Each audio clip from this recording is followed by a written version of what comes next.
This meeting here, thanks for coming to the Dash meeting. This is our 92nd meeting. And what I've done here on the screen is I'm showing the meeting minutes for last week. So I wanted to call out that we had Mayapan here in our last one. And Mayapan, did you get these notes by any chance in your email? Yes, I got it. Yeah. You good? Okay, cool. All right. And so basically we just give a summary of what we talked about, which was the packet flow draft and a couple of other documentation fixes. Last week was a little bit shorter. It was only about 20 minutes. So we did that. And then down here, I've updated, of course, the action item board here. And it's actually a pretty handy little tool. It's not bad. And then it looks like we're moving through the maturity stages like we thought we were. If anyone wanted to show what they've done, that would be kind of cool. You don't have to, but if you want to, that would be awesome since we're practically 2 years in here. And then I actually forgot to go to the last Smart Switch Linux Foundation meeting. So did any of y'all go to that one last Thursday? Yes. Oh, was that about IP address assignment again, Alexander, Sasha? Correct. We clarified again. the DHCP server behavior, and everything is aligned to what is written in the HLD. Wonderful. So no changes required. So we landed on a mechanism to assign the IPs then that everyone Correct. agrees on. Yay, awesome. Okay, great. And then I mentioned that Mayapan had tried to work to help Amit with these 2 PRs. And then Riff had sent out some meeting invites. So anyway, hopefully this week we were maybe going to talk about a flow resimulation HLD and a capacity model for the Dash pipeline. So anyway, this is what we did last week. Blah. And then here, this is our view for this week. And maybe I could start out with Mayapan since he helped out a little bit. Did you want to talk about yours, Mayapan, or have any questions about 415 or 436? Yeah, regarding 415, so I have forked the repository, and then I pushed my changes there in my own repository. And I tried, I was expecting the CI/CD pipeline to run there, but it is not running. Maybe my user ID, GitHub ID is not enabled for that, or not sure. I have sent a mail to you, Christina. Okay, Yeah. great. I responded, Mayapan. I wrote you a response just before this meeting started. Oh, okay. Thanks. So I'll make sure that there is no failure. It's in line with baseline. Then I can submit it for review. Yeah. So you enabled GitHub Actions in your repo? I think by default it was enabled. Whatever the screenshot you have shown, same thing I could see in my repo. Okay. I didn't see any actions run, so you need to retrigger the pipeline if you did it after you push your changes. But you can look at my notes and then feel free to email me if you have questions. Yeah, sure. Yeah. Okay. And I think this is something, was it something that Camille was looking for? I think, anyway, hopefully it works. Thank you very much for trying. Yeah, it's a typecasting issue. So I want to take, I want the experts to take a look. Sure. Okay, it was in Jinja. It's a different language. Okay, so we'll share. Okay, I'll submit it for review. Yeah. Well, thank you so much. Okay, and I'll check my email after this call in case I need to put your GitHub ID in as a contributor. Okay. Yeah. Okay, cool. And then 436.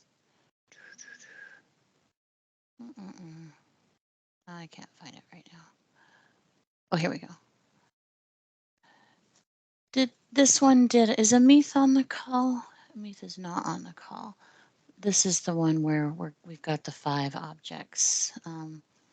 So I had checked with Amit. I haven't received a reply back. So, okay. Well, that one's a bummer. Okay. And I think we fixed up this one, the 10.1.2.5, the error in the documentation, and then a fix for it. And so Riff created PR 459 to fix it. So that one should be done, and I can close that out. And this one here. Clark's Nat HLD, he said to check back in December. And then this one here is another fix. And I need to merge this one here. And fix incorrect. Oh, I think that Mircha needed to look at this one. Requested review from Mircha 5 days ago. So 459 Mircha. Okay, If you're on the phone. Oh, thank you. Thank you. Okay. Then we had quite a few updates and things here, and I guess I wanted to hand it over to Riff real quick if you're on the phone here. Riff. Yep, you are here. Yep. Hey, Yeah, go ahead. Yeah, Riff, did you want to chat about the ones you had submitted? Oh yeah. Okay. Okay. So basically, I think I submitted 2 PRs as a follow-up of the packet flow we were discussed about, and so let me share my screen. Okay, I'll stop presenting. Yeah, go ahead. Oh, thank you. Okay, so yeah, so basically there are two documentation documentation updates. First one is a capability model, and second one is flow resimulation. So I think this one when we talk about the discuss the packet flow, the flow resimulation, we agree that it was its own topic. And I can't see your screen quite yet. Can anyone else see the screen, or is it just me? No, blank. Ouch. Okay. Ouch.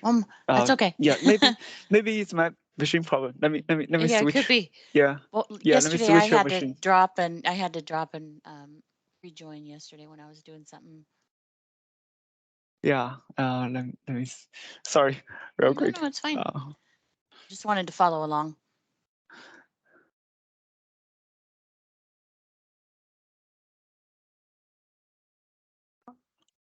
Go on.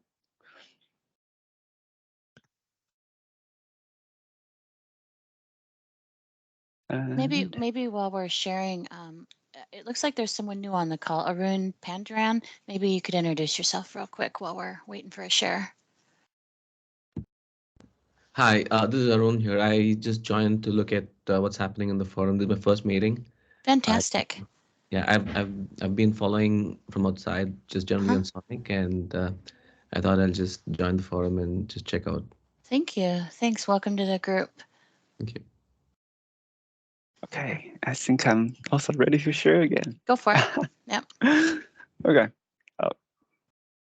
So, is it working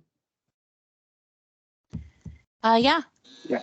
Okay. Perfect. All right. So, yeah. So this is a flow simulation doc. So as a follow up from the last meeting, and so here we go.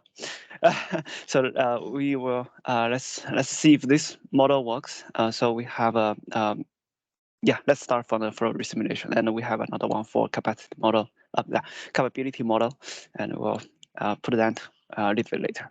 All right. So the flow resimulation. So this is things that we when we discuss packet flow, we actually yeah, come on. Right. Yeah. Flow simulation. There we go. So we actually discussed this one, and the flow simulation cannot be done by directly or very naively removing the flows. And there are cases where we for example, like echoes are changed, then we have actually need to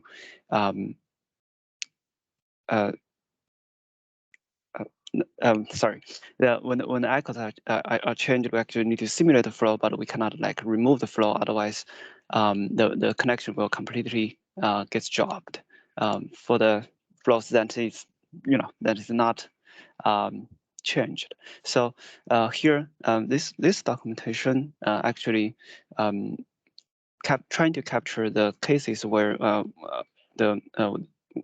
we actually need to resimulate the flow and how we resimulate all the flows. So basically the workflows, the triggers and workflows. So on the high level, we have 4 different triggers where we can actually resimulate all flows. That is mostly used for echo changes. So we don't know which echoes will actually get hit again, so we just resimulate all flows. Second one is a policy-based flow resimulation, which is mainly used when, for example, like VNet mapping changed. However, this one actually extends that to be more generic, so not just the VNet mapping change. So really depends on the usage. We can actually use this mechanism on any places that we want. And then the third one is a learning-based, which is actually the case is actually here for tunnel learnings. So basically, when the for example, when the source side actually say we have like 2 VTAP, and they've actually failed over from one to the other, then we actually need to resimulate the flow to making sure the future packets actually falls to the good one instead of the bad one. So that is actually also can be handled by flow resimulation. And the last one is on demand. So this one is mostly for example, like left side handling or whatever. Then we have to like initiate flow resimulation like by ourselves. So so those are the 4 cases where should be covering the most of the use cases, and so we'll discuss like them one by one. Okay, let's start from the simplest one, which is flow-based full flow resimulation. So full flow resimulation is mostly happening on the ENI level or the pipeline level, where because we need to resimulate all flows. So essentially, what happens is that every pipeline or every ENI will have a global flow incarnation ID. Well, the name might not be good, but we can change it. Yeah, if anyone has leaving any comments, and the incarnation ID is basically like it starts from 0, and whenever we need like full flow resimulation, increase by 1. So it could be just be a pipeline level like the attribute, so we can actually change. Well, as long as it's changed, doesn't mean have to be always like increments by 1, but as long as it doesn't match, the flow will be simulated. Then whenever the flow gets created, the flow will actually store the current ID inside of the flow state. So when the new packet arrives, it will check the current flow ID against with the ID from the pipeline, and if it doesn't match, then we'll continue. We'll continue to actually check the later stages instead of like going to the directly handle the packet using whatever the flow state from the contract lookup stage. Then if once it passes the later stages, and then the flow will needs to be changed, then we can actually bumps into the ARM core, and then use a flow API to actually remove the flow entries or updates the flow entries. So basically creates a new pair of flows that shares the same flow key, so we can actually replace whatever the values we put in there, then completes the flow resimulation process. Then there is a slightly chance that flow incarnation ID will actually overflow. So well, if this will be a really rare case, but if this one happens, let's say the flow incarnation ID we put in is like a really small number, and it just say 8 bits, only 8 bits. And then how we handle that is that we can actually put a overflow bits in there. Whenever the incarnation ID overflows, then the flow agent process can treat like all flows being needs to be like resimulated again, then resimulation of flows, all flows to be safe. So yeah, this one, if we not using a small number of small number of bits for storing the flow incarnation ID, this should be like really rare to happen, because it only happens when it really goes back to whatever the ID that previously it is. So say it starts from 1, then the next packet comes, it's already like overflow, then comes back to 1. So that's the only case where this would happen. So but overflow bits should be able to handle all these cases. Then hey, Rev. Yep. Can I interrupt for a second? I have a question. Oh, yeah. Is the flow incarnation ID, is that per ENI? Yes, this one is per ENI. Okay. All right. Yeah. You had written per pipeline, and I didn't understand. Oh, yeah. Okay. So per ENI. Okay. Yeah, per ENI. Yes. Okay. What would the alternative be, but ENI or endpoint? So Flow? per ENI Okay. is makes sense to me. I Okay. mean, Cool. Yeah. Sounds good.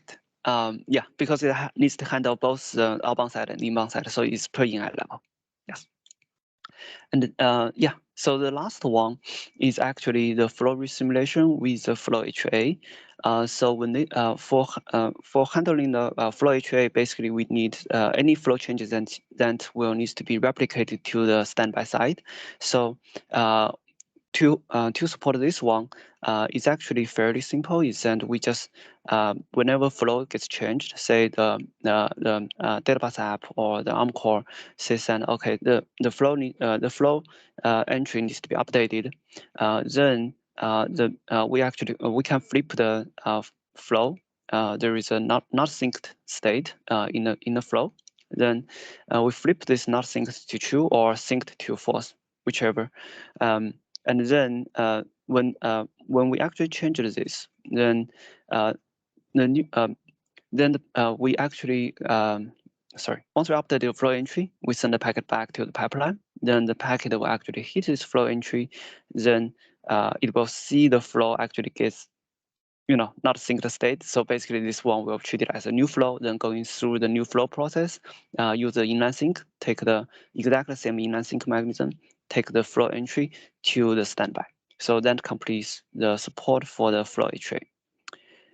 So this is basically what we actually need to change in the object model to actually make this one support. So basically on the inline level, we have the incarnation ID, we have the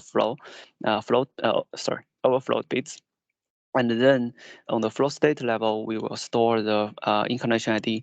And I think, we also need the not synced, but not synced is already captured in the flow APIs or the HA design. So I didn't put this the not synced states here or attributes here. So yeah, so that's a full flow resimulation process. So far, any questions about this one? Not from me. Okay, sounds good. Then we will continue. So if any questions, please feel free to interrupt me. Break in. Yeah. Yep. Just break in. Okay. Okay, sounds good. Yeah. Then the next case is actually policy-based flow resimulation. So for this one, it's mainly used in VNet mapping change. Say the CAPA mapping gets updated, then we actually need to tunnel the traffic from the old VM to the new VM.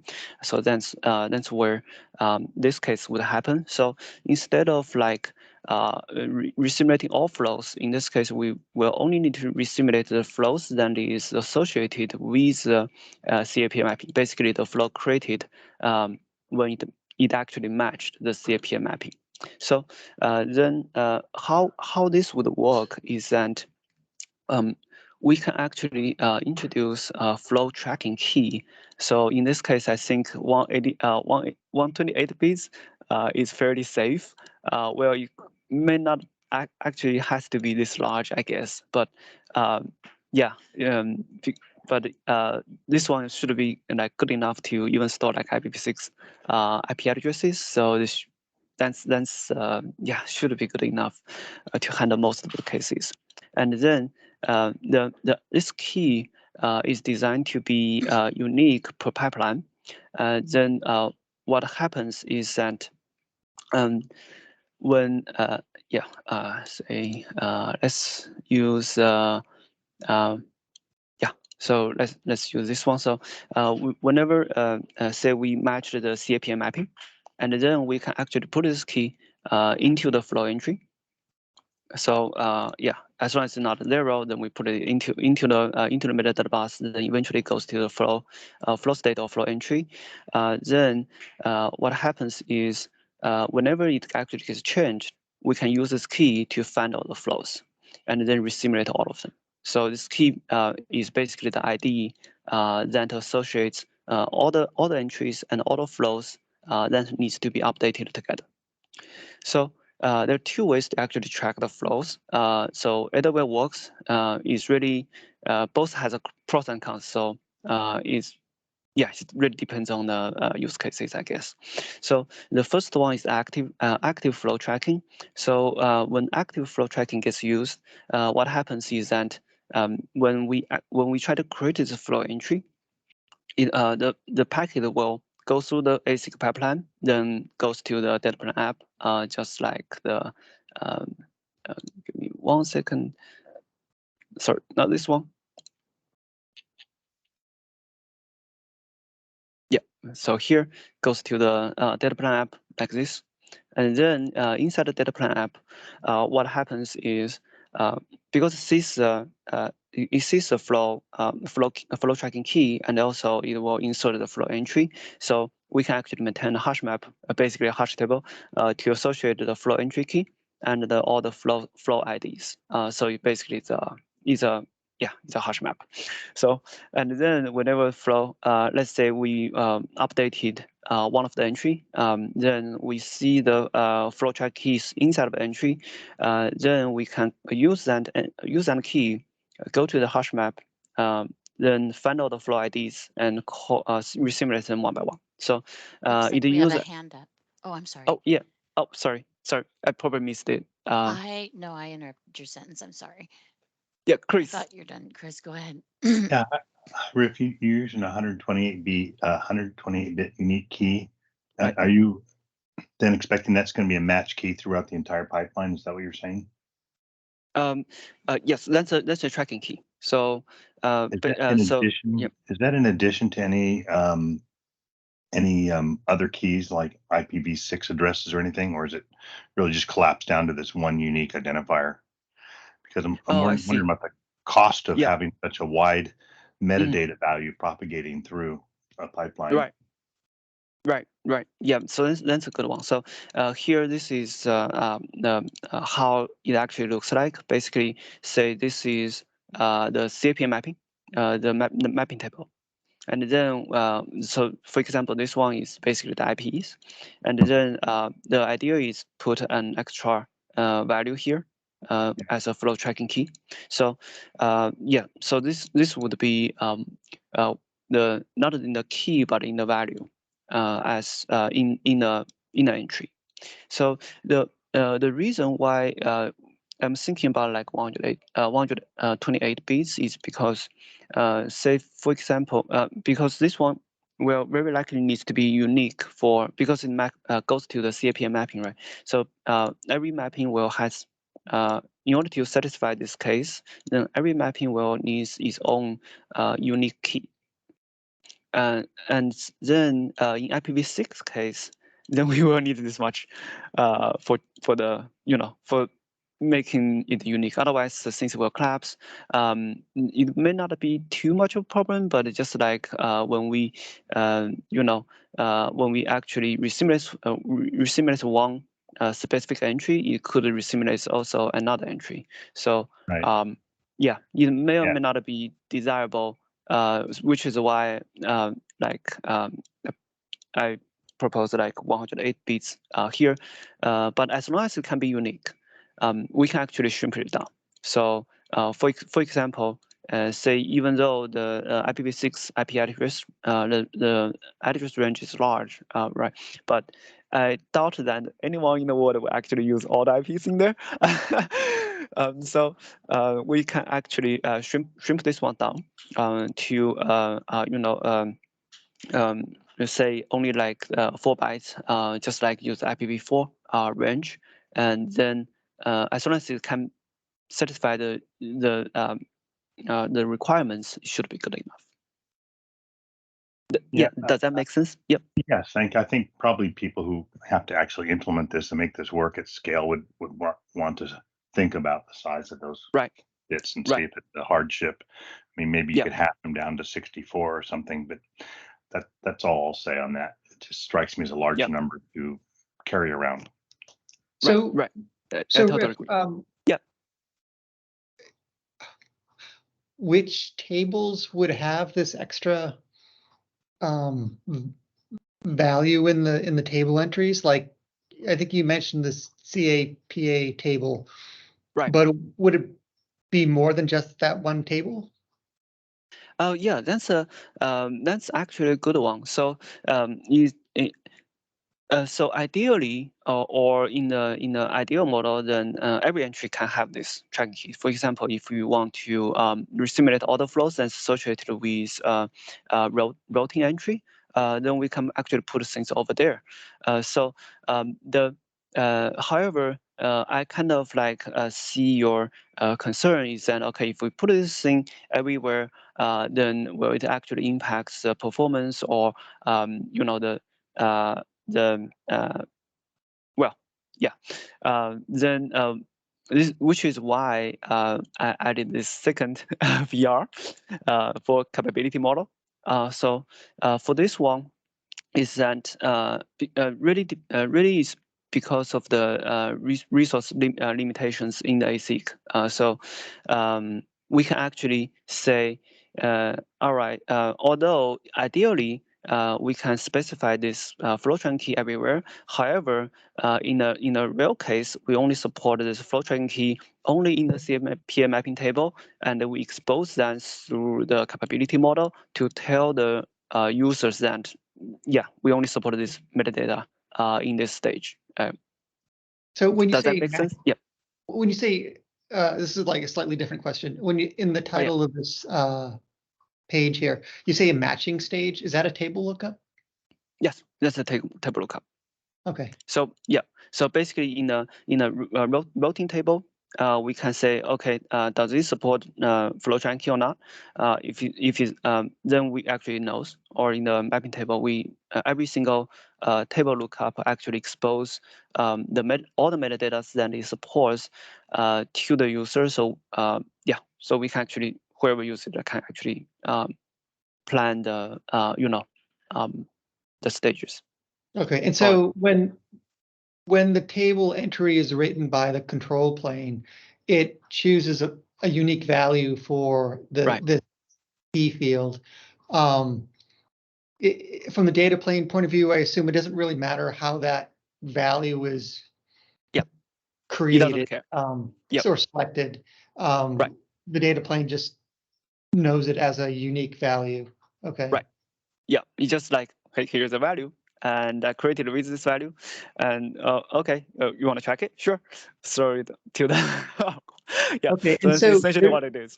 Okay, and so in the flow entry, there's also this flow tracking key, right? Right. So in this proposal here, both the flow entry and the CAPA table are increased in size by 16 bytes. Right.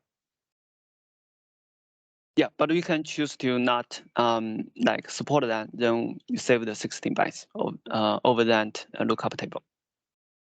Okay, so I mean, it's my understanding. I might be projecting, but it's my understanding that the flow table is one of the most affected by I'm saying this backwards.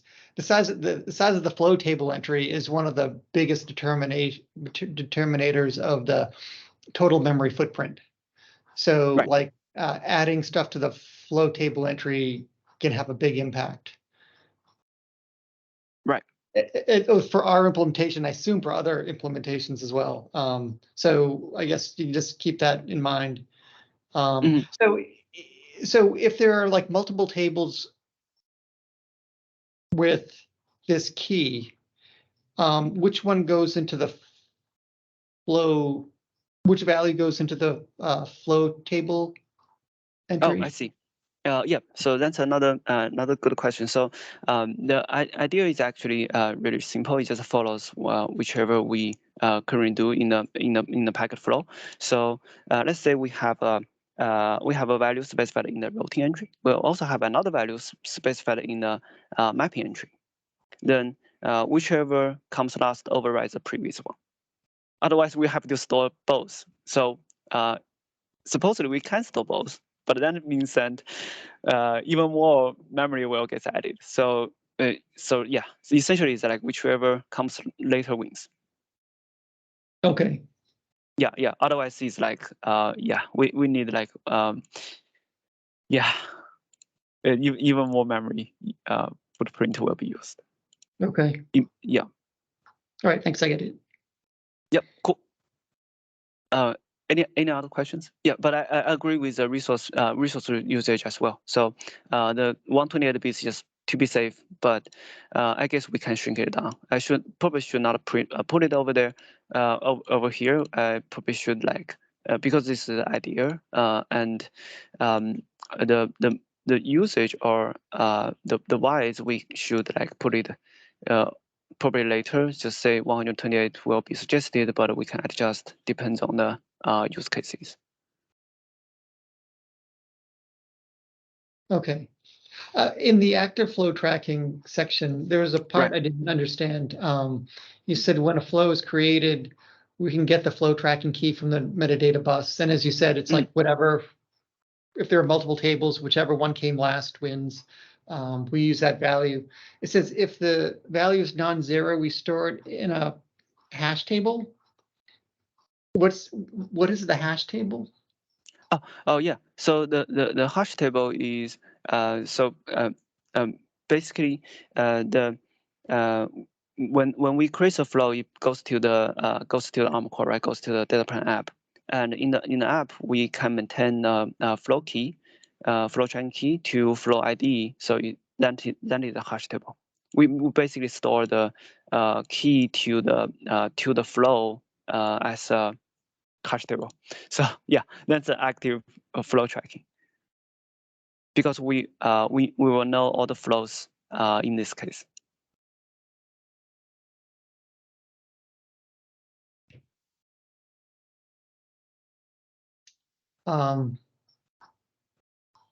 Okay, so the hash table is related to the flow table, or is it separate from that? Oh, it's actually a separate table, which is why it's active tracking. So we're actively tracking the thing. So besides the flow tracking key we stored in each flow entry, we actually maintain an extra. We could maintain an extra hash table that actively tracking the flow key to the flow entry or flow entry ID. Yeah. So I have a Christina. dumb question. Yeah, I have a dumb question. So my understanding was each ASIC or DPU, IPU, EPU does have flow table, hash table, that kind of thing. Is this an extra hash table specific to SONiC Dash only, or the ASIC hash table?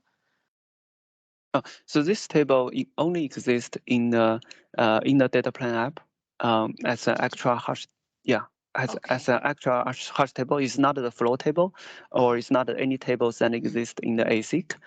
It's essentially just the hash table. I understand. Okay, thank you. Yeah. Thank you. So Riff, sorry to keep asking questions here, but that no problem. Questions are good. No, questions are good. So so the flow tracking key maps to flow IDs in this hash table, is that right? Yeah. And so like a flow tracking key, like say one packet comes along, it's in a certain, has a certain flow, we get the flow tracking key from whatever table lookup we did earlier. There's a flow in there's a entry in the flow table for this flow, and then we have this new hash table that maps the tracking key to the flow ID. Right. So now another packet comes in, it's another flow. So this flow key to flow ID mapping, it's one to many, I guess. Yeah, it's one to many, yes.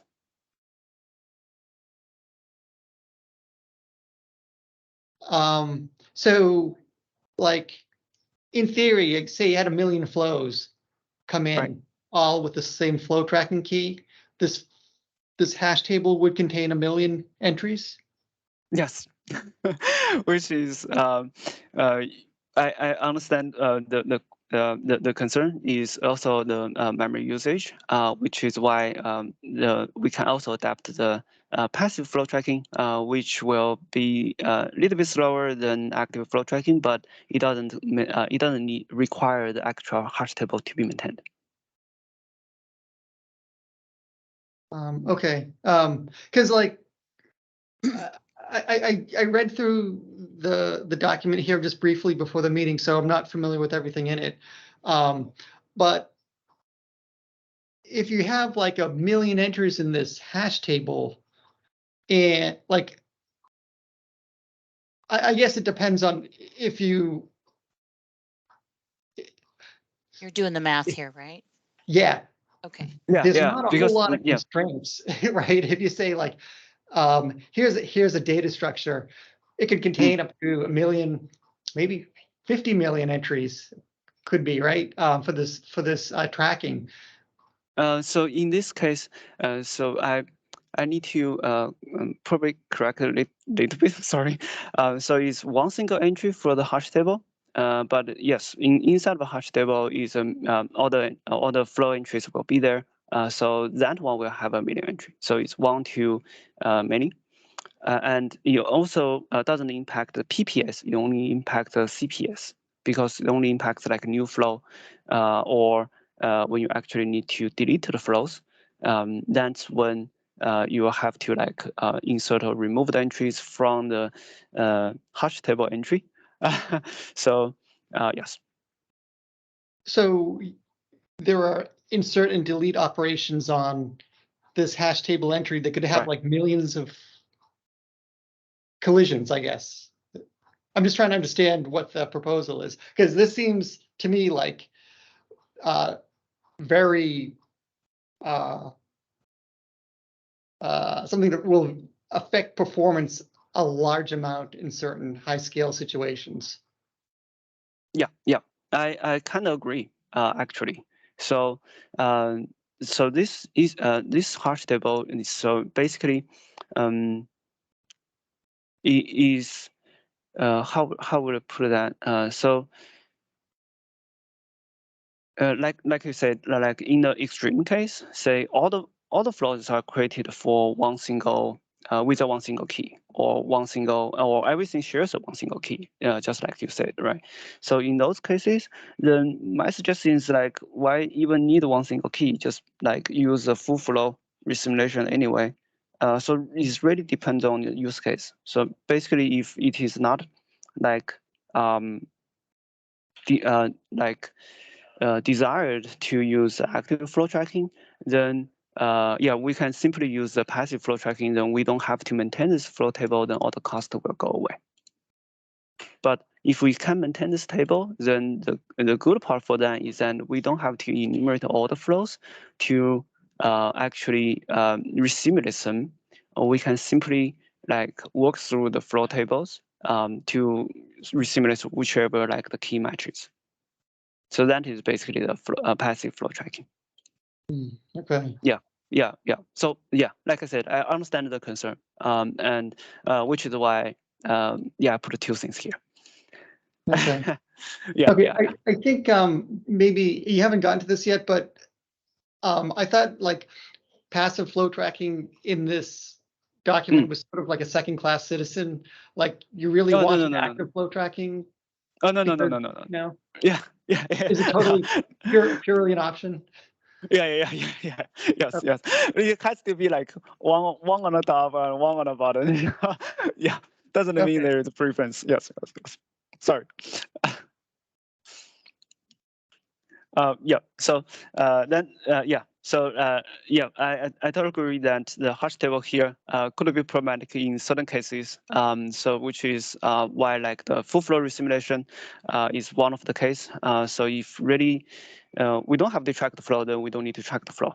Then the second option is that the passive flow tracking is one of them. Is that we just store the key simply in the flow entry, just like you know the we are doing here, and then when flow resimulation happens, then we just simply put this flow resimulation key into the flow agent process or whoever does the flow agent stuff. Then we put this key as a pending resimulation key, and then when the flow agent process kicks in, it picks up that key, and then works through the flow table as it already needs to do that. Then it checks the key from the flow entry. If the key matches, resimulates that flow. So, and if during the process,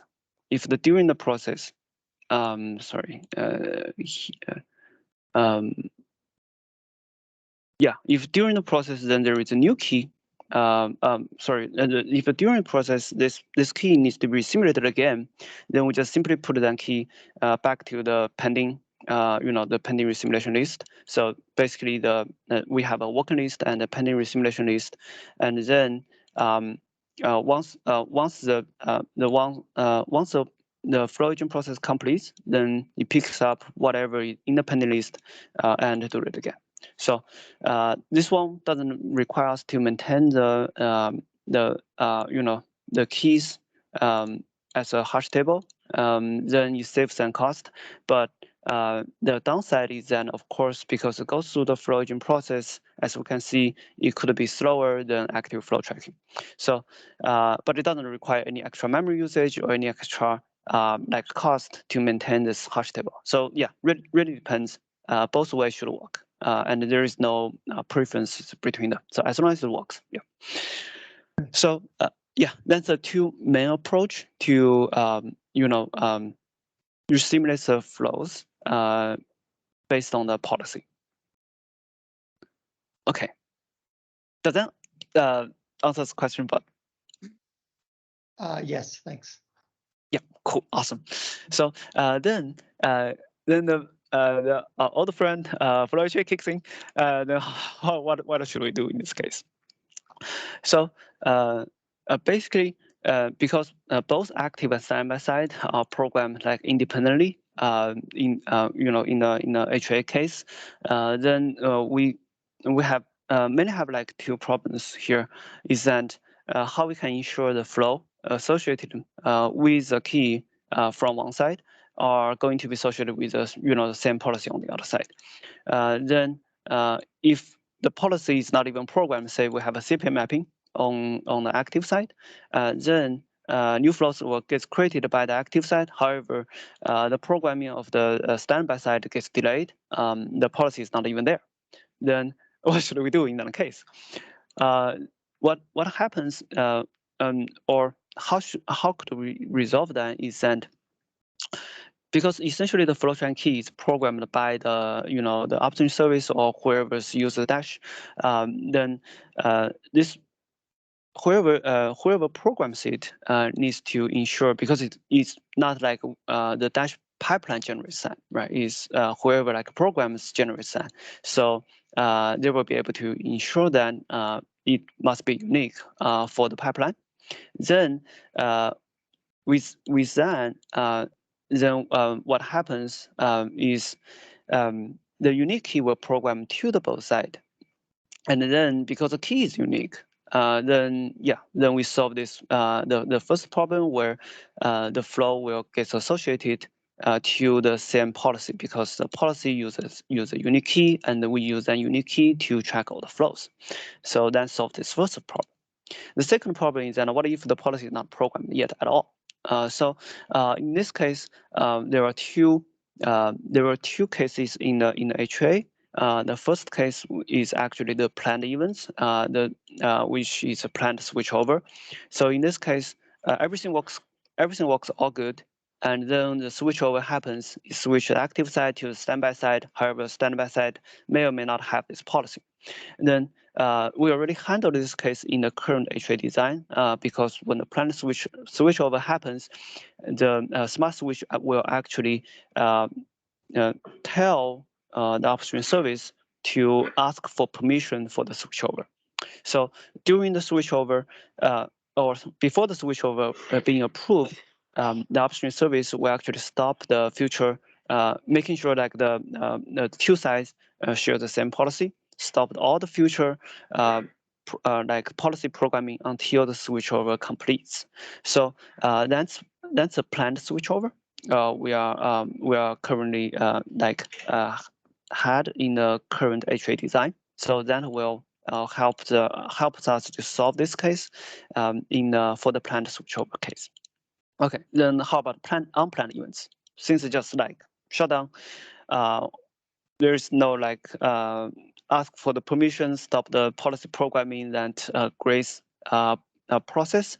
Then what needs to happen is that we basically need to reconcile a process where so the two sides will run a different set of policy. Then we have to reconcile.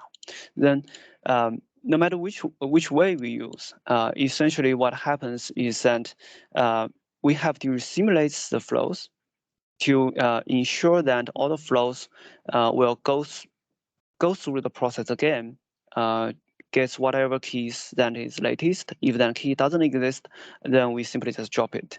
So because it's unplanned, then certain connection will will get like disconnected. So that could be like is actually kind of like expected, so or acceptable. But because the key is because essentially then the policy is not there, the key is not there, and so yeah, well, when the reconcile happens, some connections will get, or some flows will get thrown away, or gets resimulated and catches a different policy, because the active side is not there. Say during the unplanned events, then one CAP mapping gets updated, then the flow gets resimulated again and picks up the new policy. So all these things could happen, but that's for the unplanned events. So that is how the flow tracking key works in the flow HA case. So that is, and the last part is of course the object model change summary. So essentially we have the flow tracking key, and right now it's a large number, and then we have a resimulation requested. So this one will be on demand. So we are going to discuss it later, and then there will be two properties needs to be added to the flow state, which is basically the flow tracking key and the pending resimulation bits. So that is essentially the changes that we are going to need. So yes. No, I was so just far clearing my throat, sorry. Oh, yeah, no problem at all. I'll go on so mute. far, any questions? Cool. Then, because of time, I'll speed up a little bit. The later two actually will be. I don't think you need to speed up. I think you're pretty quick. But it doesn't look like there's a ton left. But yeah, go ahead. Go ahead. Oh yeah. Thank you. So the last two trigger will actually be simple. Or simpler than the previous ones, because we already have all the mechanisms. Then the learning-based flow resimulation is basically to handle cases like the tunnel learning, where the source VTAP endpoints failed over from one side to the other. And then basically, if we see any changes in the flow state, because the flow state or the source tunnel, like the source IP, is actually stored in the flow state. So if we see that gets changed, we can simply mark the flow as simulated because we already have the pending simulation bits, and then that one will actually the packet will go through the same flow simulation process, just like we already discussed in the full flow simulation. This one.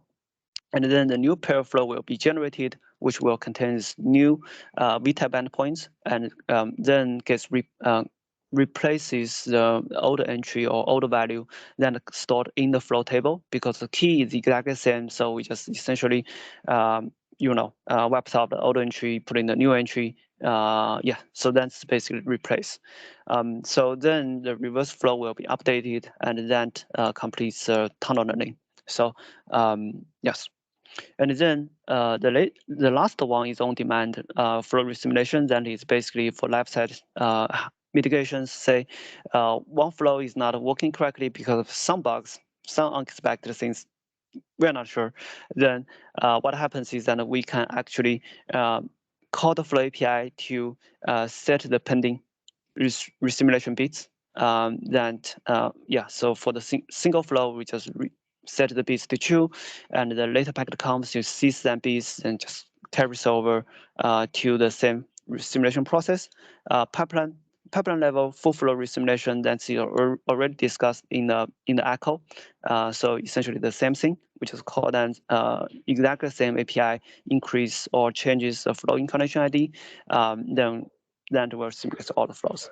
The policy-based flow simulation will be using this flow simulation requested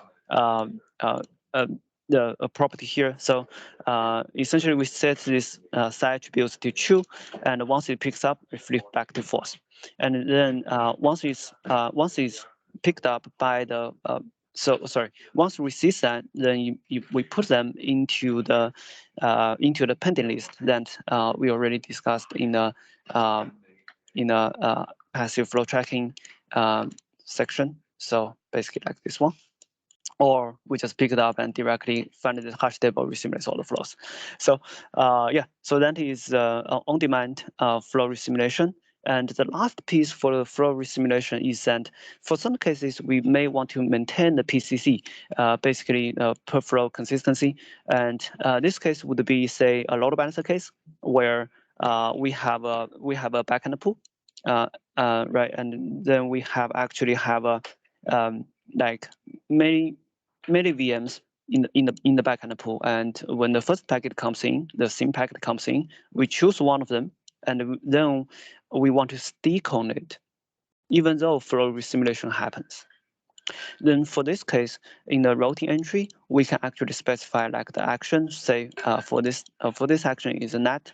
Then we can say, okay, please this NAT action bypass the flow resimulation, and in the final one, we'll copy the states from the previous flow states to instead of like use whatever in the metadata to actually replace the flow state. So then one will help us maintain the previous state, and for in this case would be maintain the packet and go to the exact same like the VM. However, if the VTAP then talks to the VM, this one gets failed over. So essentially, the tunnel will have like two endpoints, and these two endpoints actually changes. Then the tunnel action would still be resimulated and chooses the new VTAP endpoints. So this one will help us maintain the PCC, depends on our use cases, and this completes the whole flow resimulation doc. So yes, so that's basically it. Okay. Okay, cool. Any questions so far? Well, I think I just added the one comment, and that was when we were talking about maybe drawing out how the the key could map to the hash table, could map to the sure. blah, blah, blah, what we were talking about. Anyone else, or do you need like more time to take this in and like look it over? I mean, it was a big paper. Yeah. So hopefully this doc, hopefully this doc captured all the cases. Yeah, and feel free to share. I'm going to stop sharing because I don't think we have time for the capability model. Yeah, we can do it next time. Oh, is next week Thanksgiving, guys? I can't remember. Yes, next week. Thursday is not yet, but sorry, Wednesday is not yet. But yeah, we should probably cancel next week. I assume most of you guys are out for the week. Yeah. Yeah. No. Well, maybe I'll send out a voting thing. Yeah, I mean, I wouldn't mind. I wouldn't mind. That would be good for me. But what do you guys think? Just a poll. I'll be taking some fake time off. Yeah. Okay. All right. Riff, I synced with Marian on the back end, and he wants to go over this with you as well. Because he had a conflict for today. Yeah. So I don't know if he'll reach out to you or whatever. Yeah. So we have one. Request Marian for review. Okay, great. And then I don't know about the rest of you guys. I hate to ask in 1 minute, but do any of you have a PR you want to cover or an issue today or something to save for next week? Okay, good. I don't feel like I'm being rude then and not having time for another one today. Is there anything you guys want to bring up? Camille, Arista, Intel guys, AMD, okay, Cisco. Well, Riff, I think it was really informative, really helpful. Bud, thank you for the commentary. I know you're always concerned about memory and resource allocation on the chip, so thank you. I'll go ahead and stop the recording if there's nothing else, and I'm pretty much tentatively thinking we'd probably take some time for Thanksgiving. So if that works for everybody else, yeah? Yeah, thanks a lot. Sounds good. Okay, thank you everyone for coming. Appreciate it. I learned a lot today, Riff. Thank you. Bye. Thank you. Okay, see you soon. Bye-bye. Yep. Happy Thanksgiving. Bye. Thank you. Bye.